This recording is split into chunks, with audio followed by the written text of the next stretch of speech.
e dopo una fatica veramente inenarrabile, perché c'è un caldo da morire, eccoci a Sos Furrighesos, di fronte alla tomba prospetto del re. Tomba del re. Facciamo un giro e poi entro.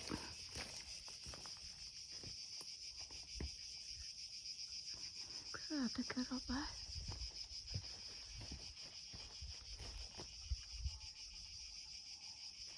E qua altre tombe.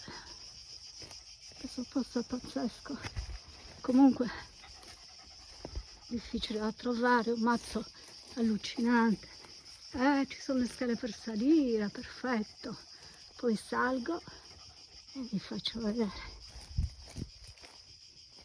che spettacolo.